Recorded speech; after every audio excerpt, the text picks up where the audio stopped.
Hello friends, welcome to my channel exam तैयारी। आज के हमारे वीडियो का टॉपिक है objectives of teaching English.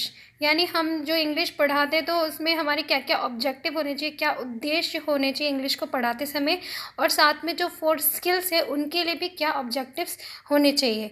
These objectives are as follows. यानी क्या क्या ऑब्जेक्टिव होने चाहिए। फर्स्ट है to develop certain abilities, skills, attitudes and interacts through language teaching. यानी कि हम टीचिंग के दौरान बच्चों में कुछ स्पेशल एबिलिटीज़ हैं, जो स्किल्स हैं इंग्लिश के, इंटरेस्ट जगा सके उस भाषा के प्रति। तो ये हमारा उद्देश्य होना चाहिए। सेकंड है to help the students to acquire a fair command of the essential English. यानी कि जो भी उनके लिए ज़रूरी इंग्लिश है, जो भी ज़रूरी भाषा है, उसके जितने भी कमांड्स होते हैं उनको वो बच्चे ग्रहण कर सकें, प्राप्त कर सकें। ये हमारा उद्देश्य होना चाहिए एक इंग्लिश टीचर का। थर्ड है क्रिएट वाइडर रीडिंग इंटरेस्ट। यानी कि बच्चे को के अंदर उस भाषा को पढ़ने में भी जो है ना, बच्चे के अंदर इंटरेस्ट क्रिएट होना चाहिए। बच्चे को पढ़ना भी उस भाषा को अच्छा लगे। ऐसा नहीं कि वो सिर्फ उस भाषा को बोलने के लिए सीख रहा है, बल्कि वो उसे पढ़ना भी अच्छा लगे। ये हमारा उद्देश्य होना चाहिए। नेक्स्ट है to assist the student in acquiring working knowledge of English for all practical purpose.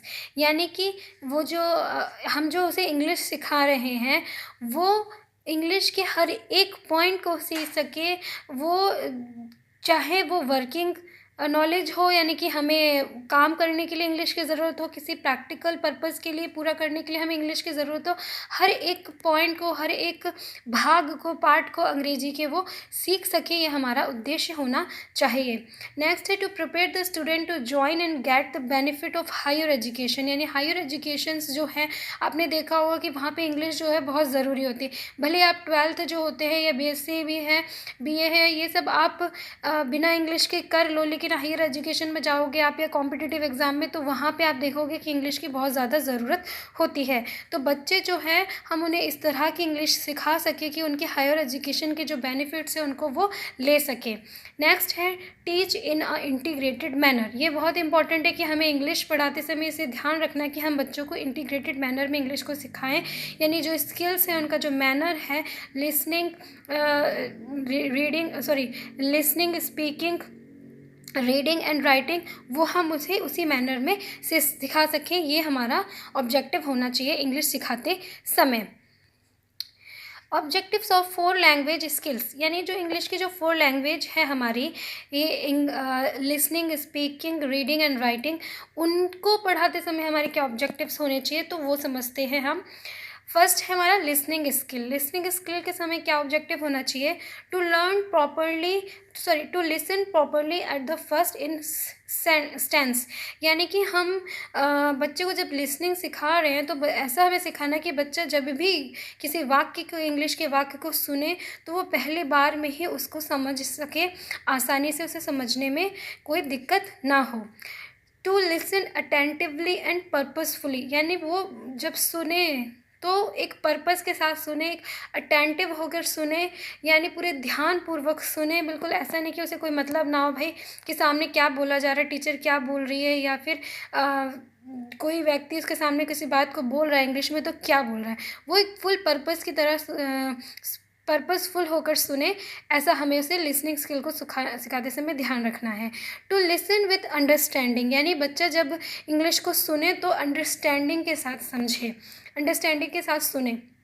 ये नहीं कि उसने बस इंग्लिश में, मान लिया आप एक इंग्लिश मूवी देख रहे हैं या इंग्लिश कार्टून देख रहे हैं, तो आप बस देख रहे हैं कि उसमें क्या एक्टिविटी हो रही है, आपको मतलब नहीं कि वो क्या बोल रहा है उसको समझने से। नहीं, आप उसे पूरी तरह से समझें, या पूरी तरह से समझे कि जो सामने वाला व्यक्ति है वो क्या बोल रहा है। यानी आप सुनने के साथ साथ उस चीज़ को समझे भी।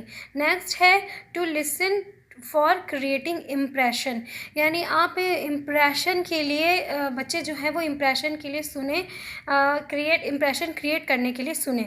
To listen for corresponding reaction. यानी कि सुनते समय हमें सुनना सिखाने समय, लिसनिंग स्किल के समय ये सिखाना है बच्चों को कि वो जब किसी चीज़ को सुन रहे हैं तो वो करस्पॉन्डिंग रिएक्शन के लिए सुने, यानी कि हमें रिएक्शन देना है कि भाई जो भी हमने सुना है उसके हिसाब से।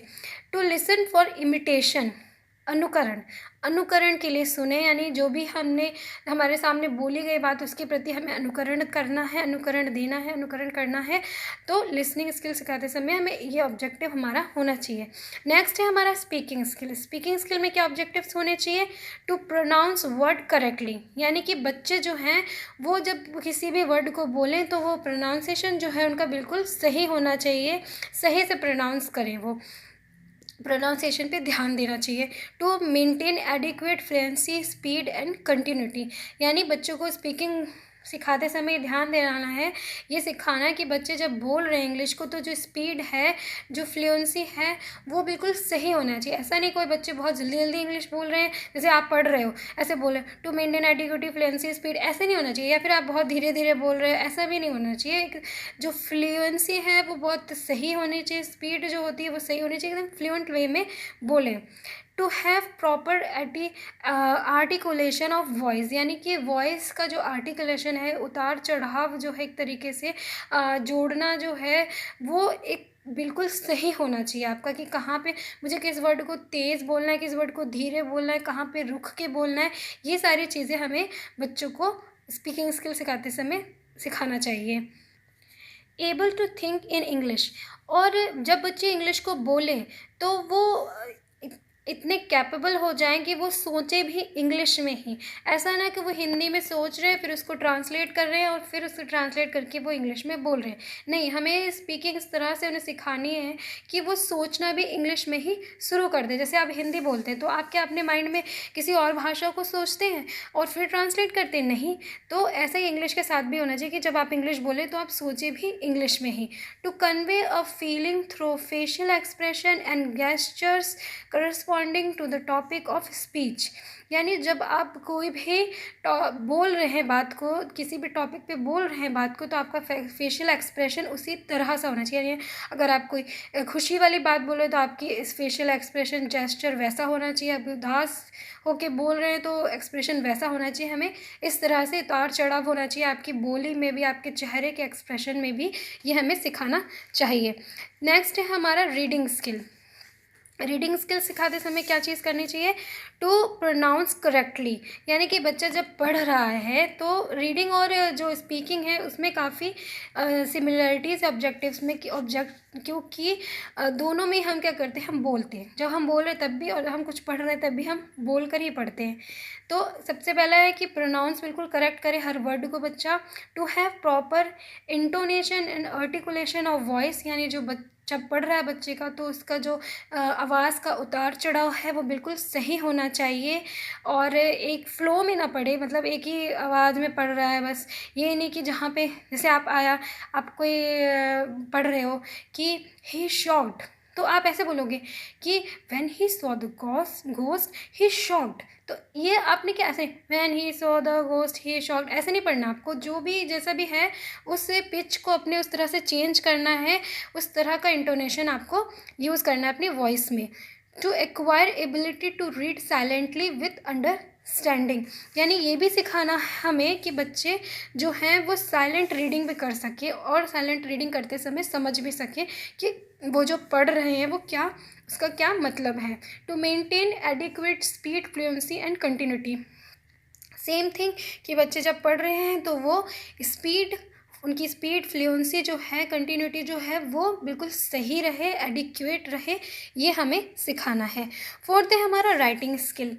To add neatness and beauty to the writing, यानी राइटिंग स्किल सिखाते समय एक टीचर को क्या ध्यान रखना है कि बच्चे जो भी लिख रहे हैं वो बिल्कुल साफ़ होना चाहिए, बिल्कुल समझ में आना चाहिए सामने वाले को या टीचर को जो भी पढ़ रहा है, और राइटिंग की जो ब्यूटी है वो दिखनी चाहिए, ठीक है, क्योंकि लिखना भी क्या है, एक बहुत अच्छी कला है।